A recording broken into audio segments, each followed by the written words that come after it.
Hello, everyone, and welcome to the Thriving Relationship Show. I am your host, Christine Eartheart, founder of the Center for Thriving Relationships. And I am so incredibly grateful and excited you are here and to get to support you in experiencing more love, connection, and understanding in your relationship. And if you have ever been in a relationship, you probably notice that when you are first falling in love, or when you are going through heartbreak or divorce, or when you're in a moment of conflict with your sweetheart, or when you're just completely relaxed and having fun, then all those different situations, you see things a bit differently. There are different things happening in your body and in your brain. And it's because there are.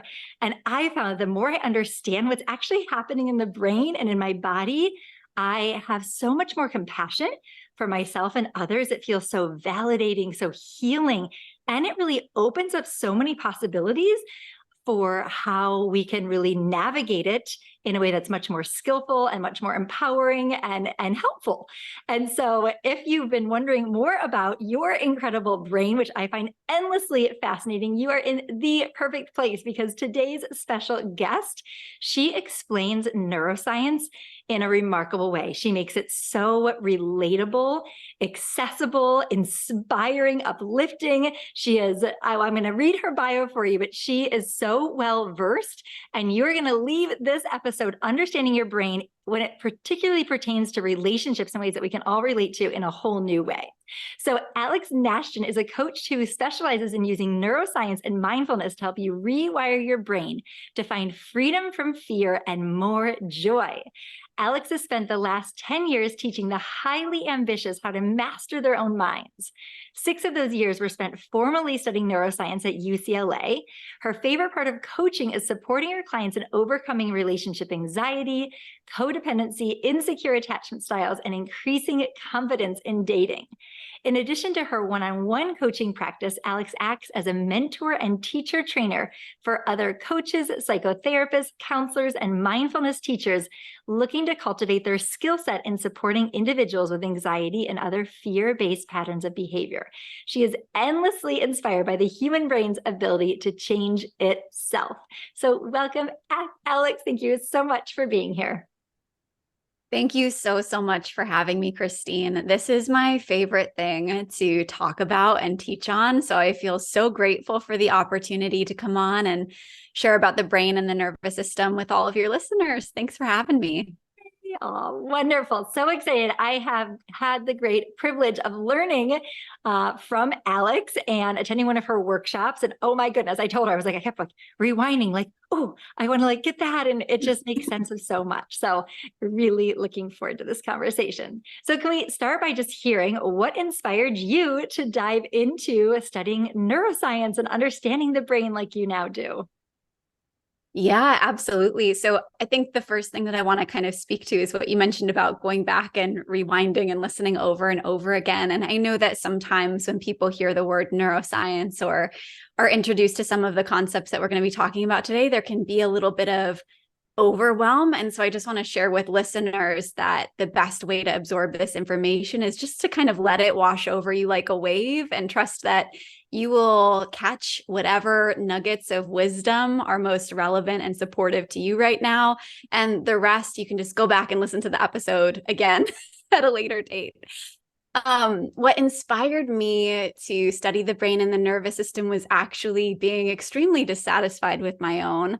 I struggled with anxiety and depression for a really long time throughout my childhood and my teenage years. And when I was 17, I kind of hit a breaking point in my home life growing up where I decided that I couldn't stay, that the alternative that I was given was to start medicating myself, to go on Prozac. Everybody in my family was on Prozac. And I do think that there is a huge value to traditional Western medicine. And I just kind of had this idea in my head from what I was told from my family that this is just the way things are. This is just the way that we are. We all struggle with mental health issues.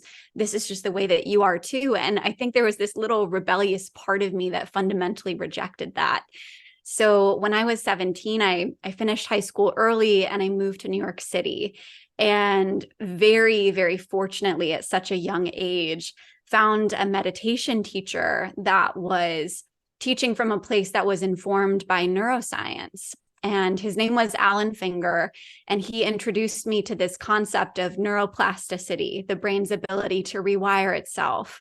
And for me, having that information that I was capable of changing, that my neural pathways were constantly rewiring themselves, whether I was trying to rewire them or not, just brought me this huge sense of relief that the way that I was at that point in my life was not actually the way that I always had to be.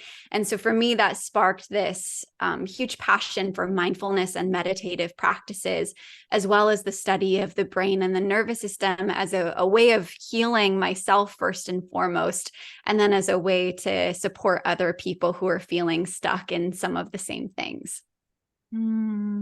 So beautiful. I'm so glad that rebel in you took on the path, and and that you have just chosen to serve the world so fully from your own personal kind of transformational journey. And it is so extraordinary that these brains we have, like their capacity for change, especially when we have the skill set that you are going to share a little glimmer into for us, and that you share with so many. So, well, something that most everyone can relate to is attraction and those early days of falling in love. So let's start there.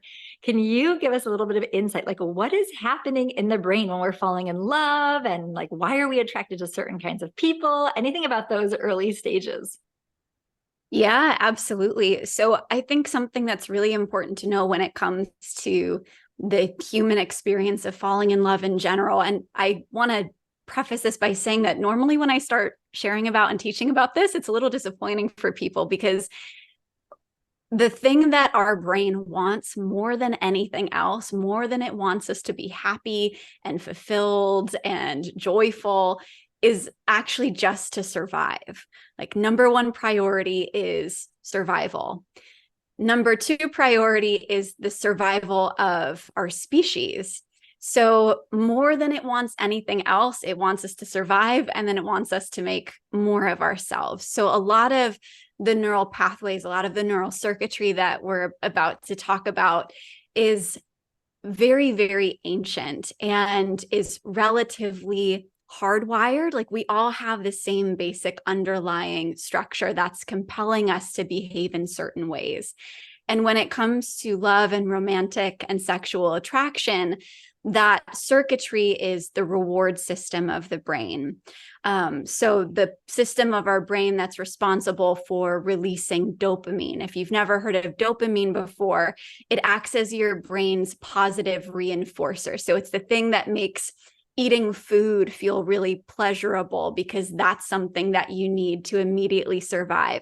It's the thing that makes sex really pleasurable, because that's something that you need for the survival of our species. Ironically, it's also the neurotransmitter that's responsible in addiction and addictive behaviors. So it's the thing that all of these big tech companies are using to get us hooked on our iPhones, or, that casinos use to get us hooked to just, using slot machines over and over and over again for hours on end.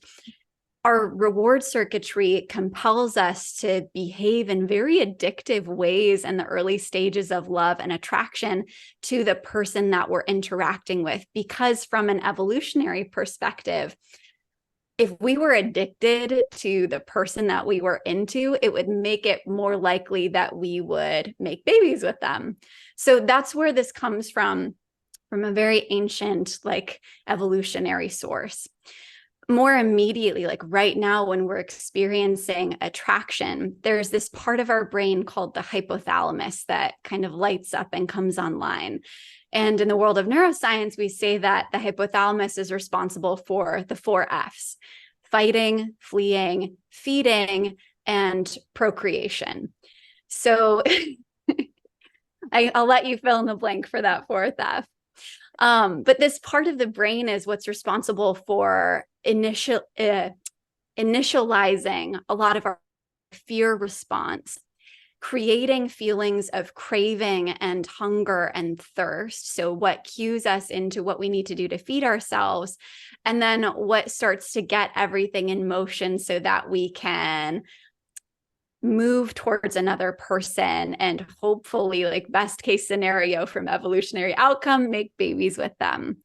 So when we see someone that we feel drawn towards, that we feel physically attracted towards, or if we're having a conversation and feel intellectually attracted towards them or emotionally attracted towards them, this part of our brain comes online and it initializes this fear response, right? The first two of the four F's were fighting and fleeing.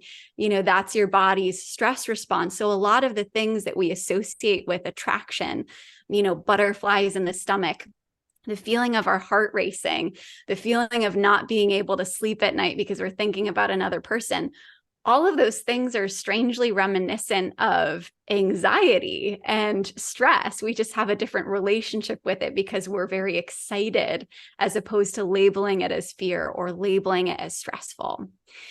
Additionally, this part of our brain that's responsible for creating craving kind of comes online, and it compels us to want to interact with this person more and move more towards them. And when all of that is happening, when the hypothalamus kind of comes online, it's creating this fear response, this stress response, and this compulsion to move towards the other person. It's also releasing a lot of dopamine. So again, that's like your brain's positive reinforcer. It's like you ate a meal, great, you get a gold star because you're going to continue to survive.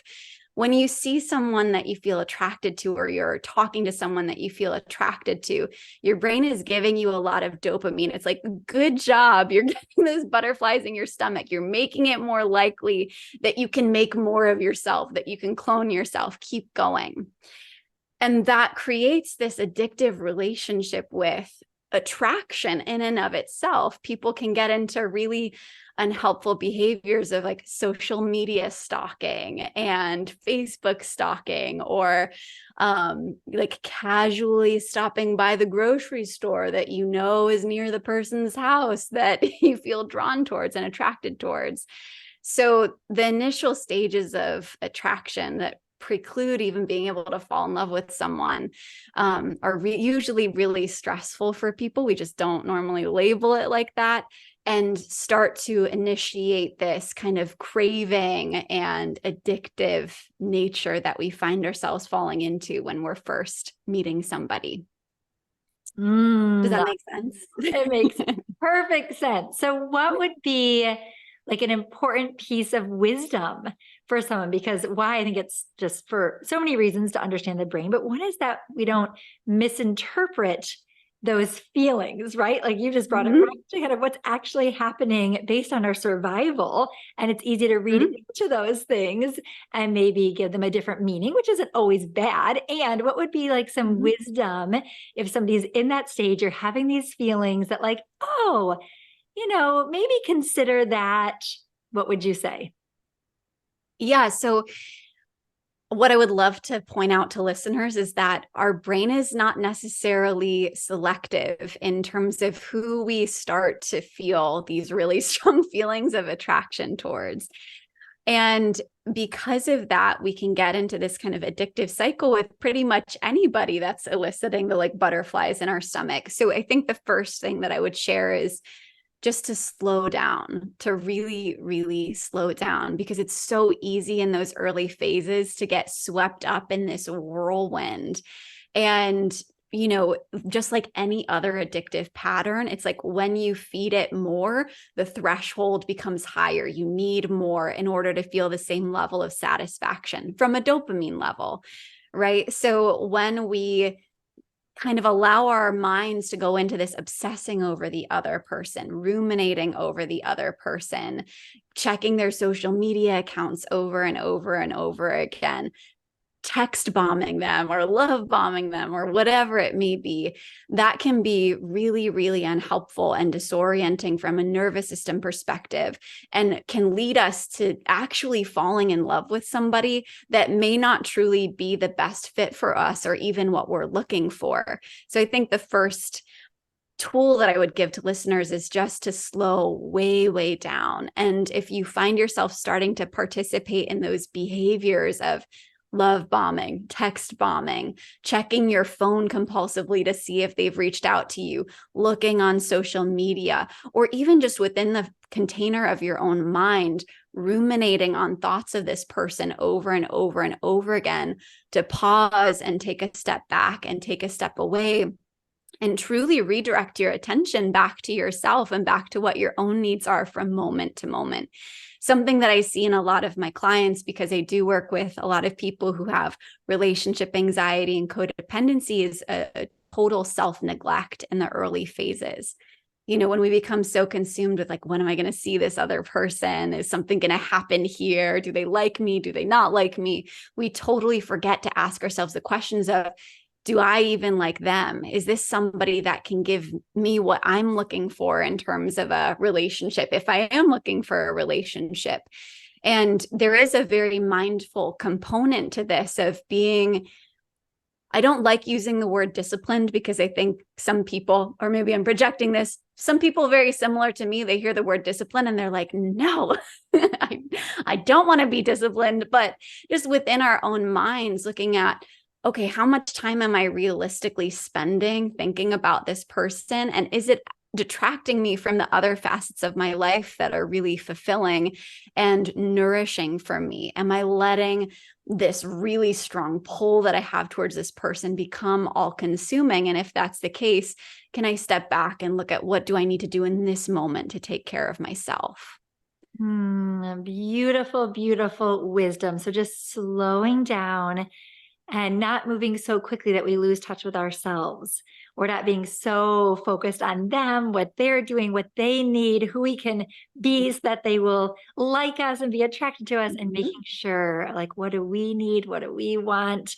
I love that. I think that is the perfect wisdom for people. Thank you so much for sharing that. And interesting, I think I'm hearing you say, is that the more we do those things, checking social media, checking our phone, ruminating, kind of having these compulsive thoughts, that we're really just training ourselves to do that even more.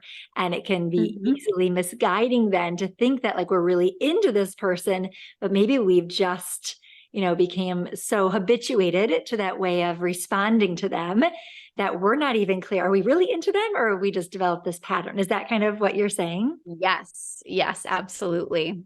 Yeah, great. And I'm curious because many people I'm sure can relate to that experience. And how about people that are, in a relationship, so we're in long-term love, maybe, we see many couples, this is the case. Maybe they're not feeling super warm, fuzzy towards their long-term partner, or not super sparkly. Maybe they're in a tough chapter, and there's somebody over here at the workplace, or, that they ran into a coffee shop, and that person is looking very, very appealing in those moments. So anything given, I mean, this is already so helpful to realize like we're in totally different brain states. So any like light you want to shed on help people understand like how different that experience is to our brains, like long-term love compared to, even if it's just someone that we don't even know very well, but we're kind of crushing on, maybe it's bringing up some big questions like, well, maybe that's who I'm supposed to be with because that's the feeling I want to feel. And maybe even the expectation people have of like, oh, that's what it means to be in love. And that's the feeling that I'm supposed to have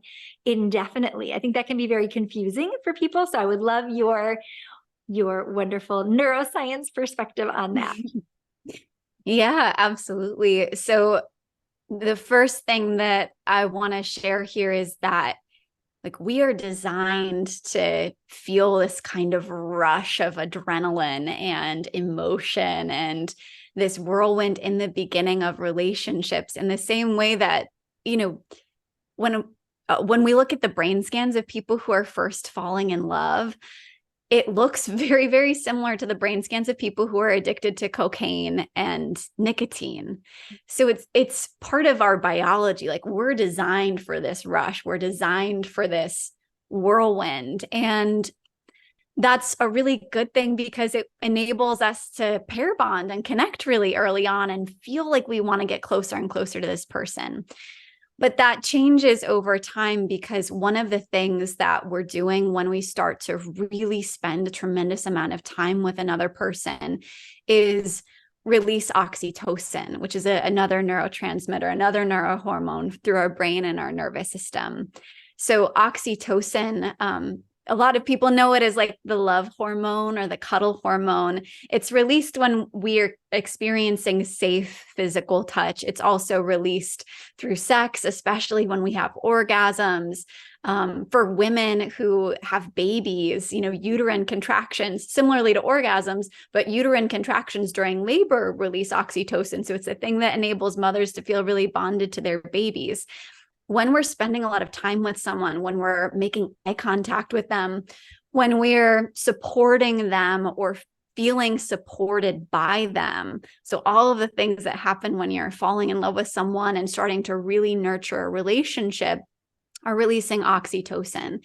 Oxytocin is one of the things that helps us shift from a sympathetic nervous system state to a parasympathetic. So from a stressed out nervous system state to a relaxation response. So in that way, it's almost like the initial attraction becomes this stressful thing that drives us towards the person that is ultimately the cure, essentially, for that stress.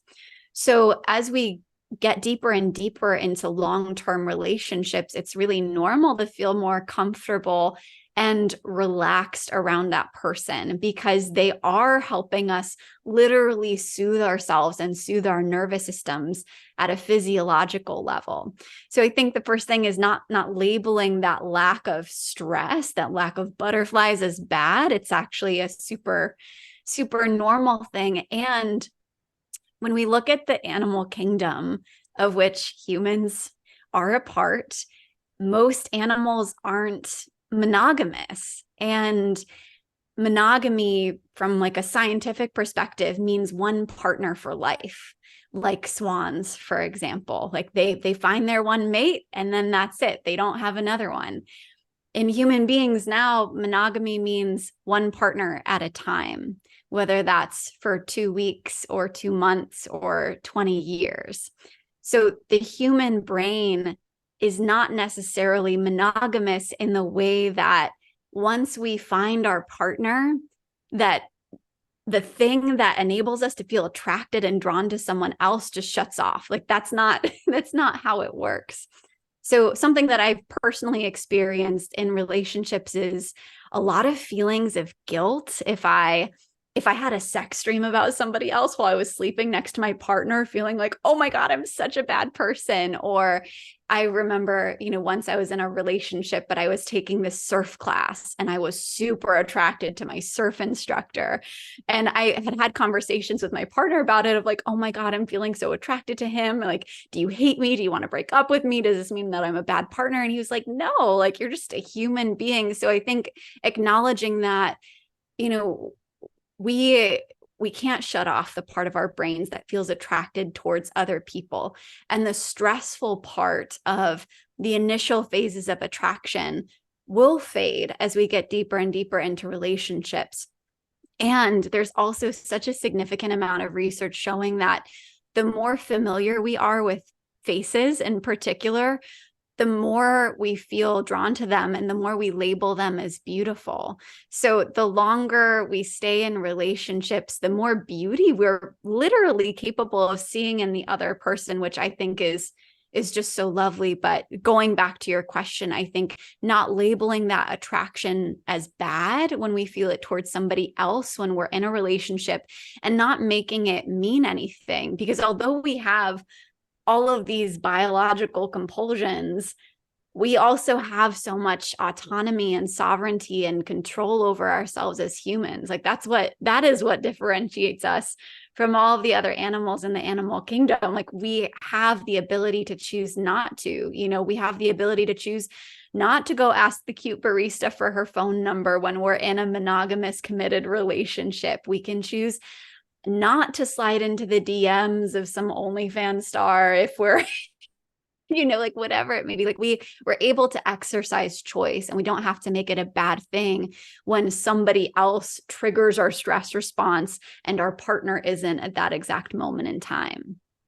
I love everything about what you're saying. I'm so touched just some of the things you've said about long-term love and what genius, kind of like the evolution of that stress response, like the antidote being oxytocin, which is the very thing that we start producing in long-term love. Like, that is just so beautiful, and how important it is to not misinterpret if our partner experiences some attraction, like, oh, it's just like a natural physiological response. And again, I think there's just so many ways we can create suffering for ourselves and one another by labeling it by our misunderstandings around it. That it doesn't mean that they don't love us or care about us or aren't completely committed to us. It's just like a wave. And do we feed it? What do we want to do with it? Absolutely. So, and swans, I want to like watch a swan love story. There's so Me much too. more. Animals have so much to teach us about so many things.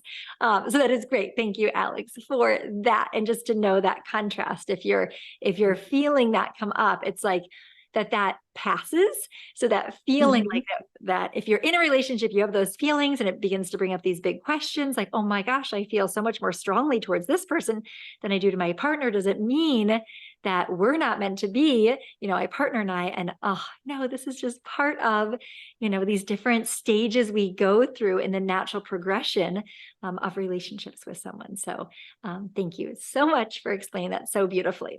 So as we're still on the topic of like attraction, those early days, and just attraction throughout our lives, some people will say like, gosh, the people that I'm attracted to really aren't very healthy for me.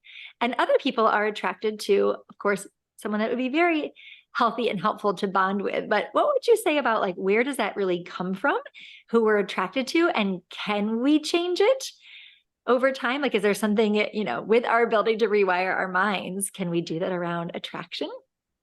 Yeah, absolutely. So there are certain qualities and attributes that we're all kind of hardwired to feel more drawn towards. Like, for example, muscularity, right? In heteronormative relationships, there's a lot of research showing that women are and have been more attracted to muscularity in partners. Again, a lot of this comes back to evolution, and thousands of years ago, if your partner was more muscular, he was literally more likely to protect you and physically keep you and your children safe, right? So that's something that we all kind of have like the default programming in. Alternatively, for heteronormative relationships in men, youth was something that was actually more valued because it was a greater sign of fertility. And, that also can have like really negative repercussions if we go down like the really dark rabbit hole of like runaway evolution. There are certain qualities and attributes that we're all kind of default programmed to feel more drawn towards. And we absolutely have a choice in the matter in terms of what we redirect our attention towards. One of the reasons why we have such an incredible potential to change both within romantic relationships and within sexual relationships and within our own experience of them is precisely because this neurotransmitter dopamine is involved. Because dopamine is such a positive reinforcer, because it's so addictive, it also gives us this ability to change pretty rapidly and pretty quickly. So I'll use myself for, personal example. I used to be very drawn towards and attracted towards men who were unavailable. And specifically like really suave beefcakes, for lack of a better word. I use that example in the masterclass that you took, Christine. So there's like an element there of hardwiring, right? The muscularity, but then the unavailability, qualities and attributes like that usually come from early childhood experiences. So there is a developmental component in this. The experiences that we have early on in childhood and in our first and most formative adult relationships form our attachment styles and these blueprints that we have for the romantic relationships that we experience throughout the rest of adulthood. So for me, unavailability was something that I felt super, super attracted towards. And I would feel drawn towards these not unattractive, extremely attractive, but unavailable men. And I would totally discount and neglect the quote unquote nice guys that were in my life and in my sphere. I didn't feel that internal chaos and stress response of like fight or flight, butterflies in my stomach when I was around really, really kind, sweet men, because my system was guiding me in a different direction. But as you mentioned, we can rewire, and our brains are changing themselves all the time. And the thing that enables us to change our brains is when we redirect our attention and make conscious choices in the other and opposite direction. So for me, what that meant was making a really firm boundary with myself around, I may feel attracted towards an unavailable man, but I'm not going to go beyond 1 or 2 dates with them when I start to see that they really don't have the level of emotional availability or the communication skills or the level of kindness and compassion that I'm seeking in a partner. And so for a while, what that looked like for me was going on dates over and over and over again with men that I previously wouldn't have deemed as being attractive. And for a while, it felt very unstimulating for me on a biological level because they weren't igniting that stress response in me. But over time, that started to grow and that started to build. And eventually I did start to get the butterflies, not bad butterflies, not like panic stress response, but those good butterflies that we're all wired for through going on dates with really kind, nice men, as opposed to, am I allowed to swear on here or use negative language? As opposed to dating douchebags.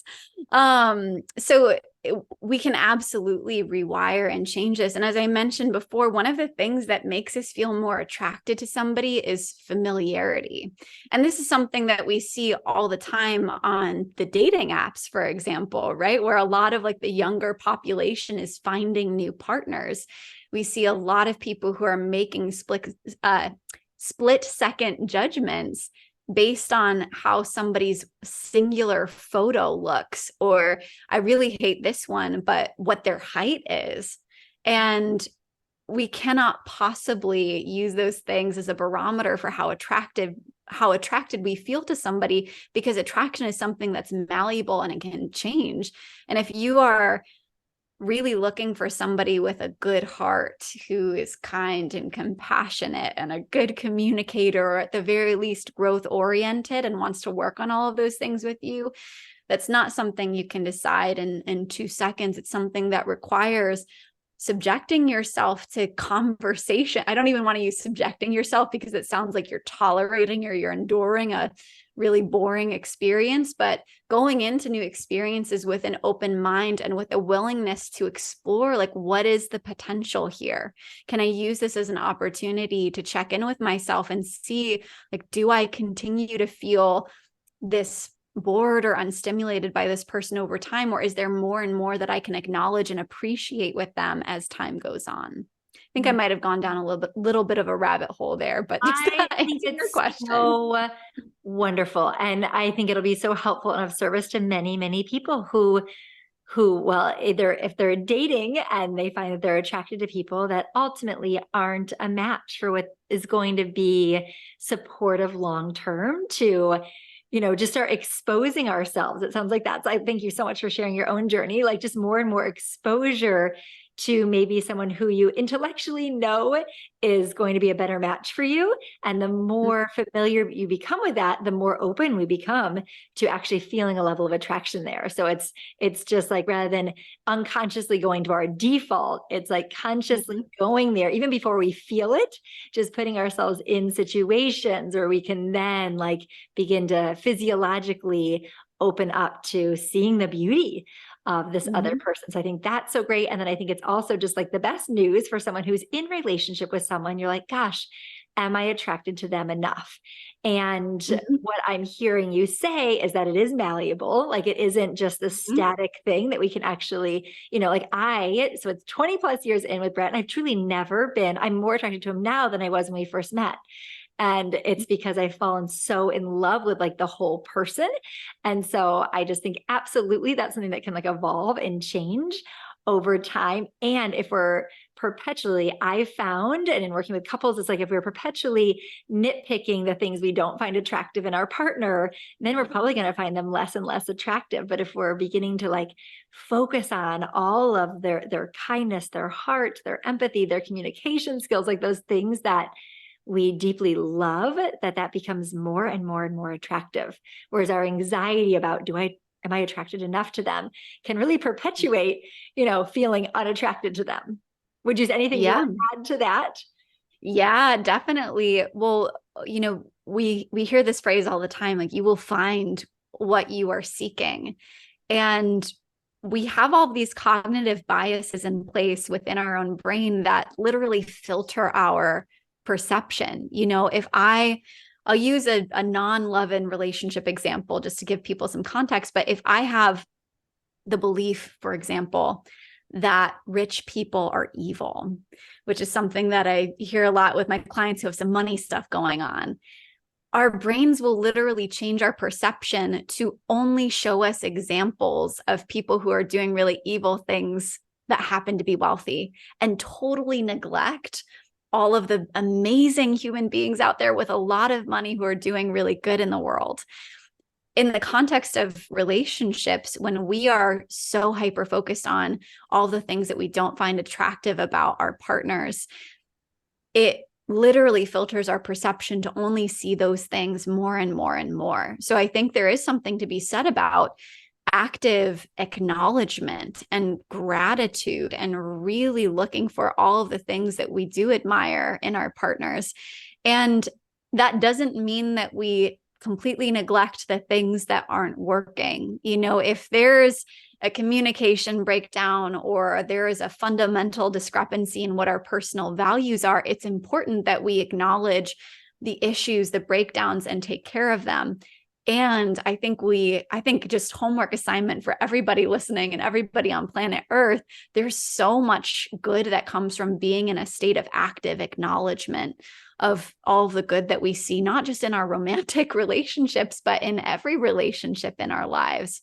It changes our perception to see more and more of that. And you mentioned, you are 20 plus years into your marriage with Brett, and you're more attracted to him now than you were before. And I know that part of that is because the two of you do so much growth work together and you're both changing so much as people, I'm sure, all the time. And one of the things that fosters that feeling of attraction is actually novelty and newness. And so I think, again, slowing down enough that we can acknowledge the ways in which people are changing over the course of our relationship with them and finding new things to be attracted to them can be really, really new things to be attracted to in them can be really, really helpful. I think when we get so swept up in the comfortability of it or in our own worlds, we forget to slow down enough to tune into the other person and how they are growing in the course of the relationship too. Yes, thank you so much. And thanks for clarifying that. In saying that about Brett, it isn't like that just happened by pure luck. It's definitely because when we've been in tough places, I found him so much less attractive, right? Because of my own filters. And so it's through the conscious, intentional practices that we've developed without a doubt. And so that was more of like a, yes, if like with some effort and intention and our like choosing what we focus on, how that can really grow. So thank you so much for that. Okay. Oh my gosh, there's so much, Alex. So let's just jump to talking about conflict. When we're in a moment of conflict with our partner, and it's so easy, we've all been there right in those moments. My goodness, our brains can just be so compelling and trick us into thinking that our partner is just this terrible person who doesn't love us, doesn't support us, doesn't appreciate us, whatever it might be. So what's happening then when we're triggered, there's tension, we're maybe in an argument? Yeah. So usually when there's conflict, our brain's fear center is pretty heavily involved. So this region called the amygdala lights up and comes online. And again, I'm just going to go back to evolution like over and over and over again today. thousands of years ago, we needed human connection in order to survive. If you were ostracized from your tribe, you would be more vulnerable to predators. You would be more vulnerable to the elements. Having human connection is just as much a part of the survival of our species as finding food and finding shelter and being able to fight off lions and tigers. So when there is conflict, when there's a disagreement, it's usually fear that's coming up for us first and foremost, the fear of disconnection, the fear of being broken up with or being left or being divorced. That's then having this ripple effect outward and influencing all of these other emotional experiences and behavioral experiences. You know, for some people, when the first sign of conflict comes up, they say the first time they were ever in a romantic relationship and there was conflict and it felt so overwhelming for them that they had to walk out of the room. That self-soothing mechanism of walking out of the room can then become the blueprint for fleeing, moving forward. Or if someone was growing up in an environment where they saw a lot of really intense yelling and screaming and fighting as the blueprint for managing interpersonal conflict, then fighting can become the behavior that they ultimately resort to when they feel that fear of disconnection. Or if they freeze, for example, you know, like all of these things, like shutting down, feeling incapable of communicating, avoiding behaviors, ghosting, or latching on, getting into like the pursuer distancer dynamics, all of those things stem from fear. And for me, understanding the neuroscience in general has been such a gift because it makes me feel a little less crazy in terms of like, why am I participating in these patterns and behaviors? And I think when it comes down to fear, there's so much compassion that we can have for ourselves, you know, and for our partners. It's like your partner's not running away from you because they hate you or because they're disgusted by you. Like they're leaving because they're afraid and because the conflict feels overwhelming for them. You know, if you are somebody who jumps immediately to fighting and into that pursuer role, that also comes from a place of fear. And acknowledging that, I think, can bring about so much compassion. And again, it's such a practice of mindfulness in those moments and disrupting the automaticity that comes from our learned previous patterns and behaviors. Because every time we re-expose ourselves to a certain pattern or behavior, it becomes stronger and stronger and stronger and more deeply ingrained at a neural pathway level. Our brain loves us and it wants to be functioning with maximum efficiency. And the best way to do that is to function on autopilot. So a lot of times we get into these habits and patterns in conflict that aren't actually helpful, but are coming from a place of being afraid and our brain being like, I just want to do what's easiest and most efficient. So I'll resort back to whatever it is that I normally do. And disrupting that and changing that requires intentionality. It requires slowing down and making different choices, and making different choices over and over and over again, like a practice. And that does take time. So I think we can have some compassion for ourselves in this realm as well, that it's usually coming from a place of fear and that it is capable of being changed as well, especially when we're participating in unhelpful patterns of conflict. I love that, Alex. I feel like that's just so important. I mean, it definitely brings so much more compassion to ourselves and others. And I remember years ago when Brett and I were really diving into our own relationship healing and transformation. And one of our relationship coaches shared that nugget with us to actually, in those moments when we were feeling triggered and there was tension, to actually start sharing what we were scared of in that moment. And I remember my own experience was like, oh, it got me like out of my head and back in my own heart and body. And even if I wasn't consciously aware that I was even afraid of something, as I would share that, I felt like I was so much more present with myself, which was so comforting, even just a voice, like what I was actually scared of. And I was just able to soften and connect with Brett in a whole different way rather than putting it on him, and how he was able to then show up for me. And same when he would share, like, again, we can just misinterpret these things so much and so innocently in relationships with like what I would then understand his like precious, tender, vulnerable fear underneath what I saw. I just wanted to like lean in and have so much empathy. So I love this tip, this tool for anyone. And I just invite anyone tuning in, is that if you initially are like, oh no, I'm not scared.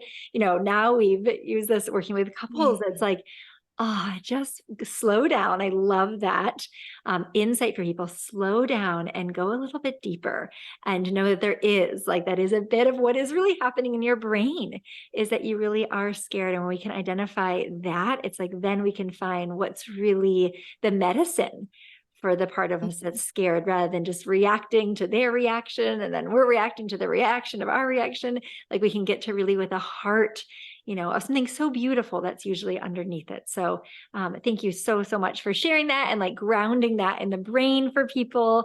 I think that's really illuminating and such a concrete takeaway, and just this slowing down and lifting the expectation that, I just think that our life expectancy would be so short if it was just a matter of like learning something and then we just have it for life, like we just figure it all out like in 6 months. And so no, it's like committing and recommitting again and again and again, and having those practices to come back to center and see like, okay, how do I want to show up this next time? And so thanks for just helping, all of us understand that we just default to what's known, not because it's most helpful, but because we've done it so many times. So thank you so much for that. And I feel like you are just a wellspring of wisdom and knowledge around all these stages of relationships. So what would you say is most of the things that you found most helpful to strengthen our relationships, whether it's like strengthening attraction or strengthening, our ability to have resilience in times of conflict, or strengthening our ability to maintain our own inner peace and inner security? Anything around like, what are some concrete things that are like grounded in neuroscience that we can do to have a thriving relationship?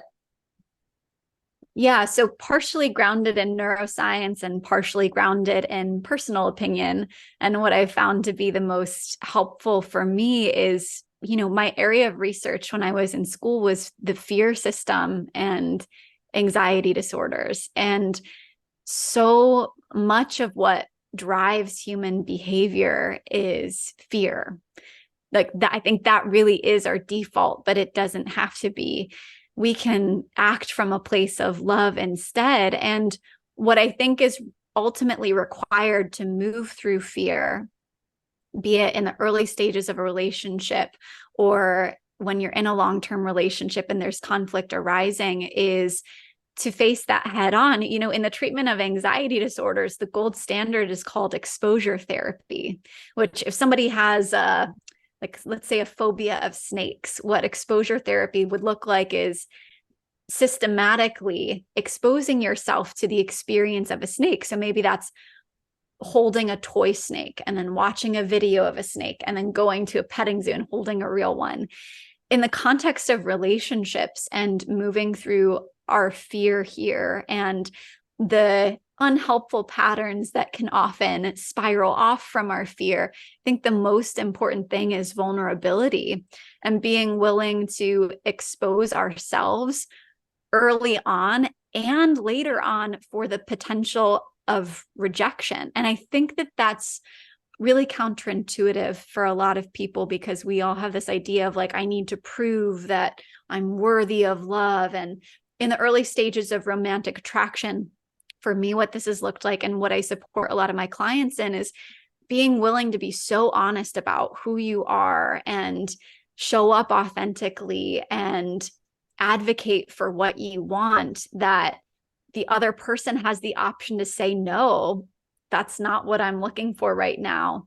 actually don't feel like I'm a good fit for that quality or attribute in you. So I'm going to, go elsewhere. I'm going to date someone else.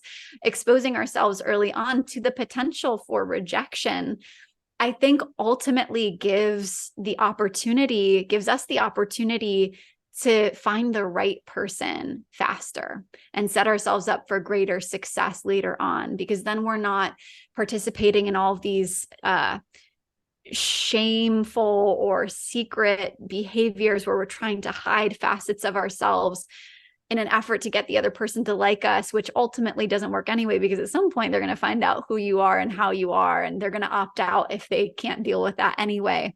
And then later on in relationships, being willing over and over and over again to be vulnerable and expose ourselves to the fears that we have around being left, and advocating that to our partners.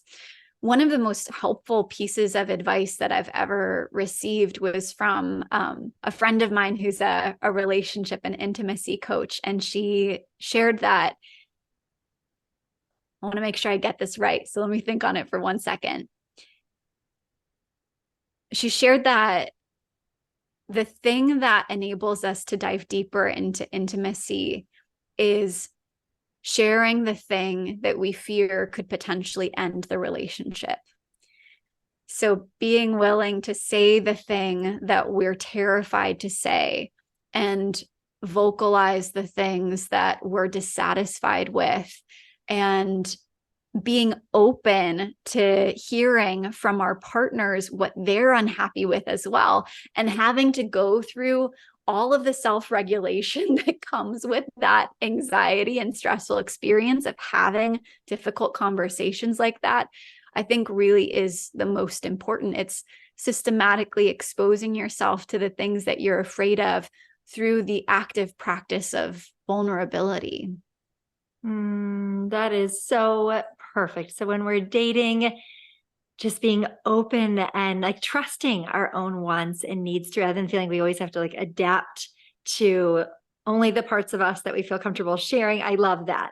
And to know like, oh, everything is okay. Like we're still alive and safe, and we actually get to free ourselves to meet somebody that might be a more compatible match. And then in long-term love, it is like one of the most sacred, exquisite things is to share our most vulnerable fears, feelings, all of it. And to have like the presence of love met with that. I mean, that is so powerful. And also it's like through going deeply into facing our own fears. It's not running from them that's going to heal them. It's like when we turn to really face them, like that's what really frees them. And allows us to go so much deeper into partnership. So yes to that. Have those conversations. Like that's what allows us to experience the most extraordinary love, no doubt. And what would you say, Alex, a thriving relationship is to you? I love to ask people this question. Oh, that's a great question. So for me, what that includes is a lot of play and a lot of laughter. When I'm intentionally dating and looking for partners, the ability to laugh together is one of the number one things for me. And then I would say the only two other things are kindness, mutual respect, and being growth oriented. I think when both partners are growth oriented, everything else can change from there. Like everything else can be strengthened. Like we can learn how to be better at resolving conflict. We can learn how to be better at communicating. We can learn how to be better at being vulnerable. But I think that requires an orientation towards growth in the first place. So for me, that's what a thriving relationship looks like. So balanced, like fun and play and laughter, and then also like being committed to the growth journey. So, and kindness. Yes. Oh, Alex, you are just brilliant. I want people to know where they can find you to learn so much more about your offerings and how they can just dive deeper. So how can they find you on social media, your website, anything you have coming up? Please share with us. Yeah. So I have a podcast as well, since everybody's already in podcast land over here. It's it's a neuroscience podcast, but we cover all sorts of different topics from attachment style to what actually happens in therapy and how therapy changes your brain to habits and habit formation. And that podcast is called Talk Nerdy to Me. You can find it on Spotify and Apple Podcasts and pretty much anywhere that podcasts exist. I'm pretty active on Instagram. My handle is at Alex_Nashton. My website is alexnashton.com. And in terms of learning more from me, I have 2 different relationship-based master classes that are available on my website. One is called Rewiring Relationships. That's the one that Christine got to participate in. The other one is called Rewiring Codependency. And both of those are a deeper dive into some of the things that we've talked about today. They're both about 2 hours long. And I think the only other thing is that my coaching practice is shifting even more every month into working with people who want to focus on dating and relationship anxiety. I'm actually stepping further and further away from the other types of anxiety disorders and more into the subtle manifestations and obvious manifestations of fear in relationships. So I have an application for one-on-one coaching if that's something you are interested in. I'm not always taking on new clients, but when I am, the application is the best place to reach out to me so we can see if we're a good fit to work together. Amazing. Thank you so much for everything you do in the world. I love the name of your podcast. So fun. Oh, fabulous. Well, thank you, Alex. Thank you, everyone, for tuning in, and so many blessings to your hearts and to your beautiful, beautiful brains. Thank you so much for having me, Christine. And thank you, everyone, for listening. Want more support for your relationship or want to become trained as a certified relationship coach to help other couples? We warmly welcome you to head on over to centerthrive.com. Thank you so much, and I can't wait to see you next time on the Thriving Relationship Show.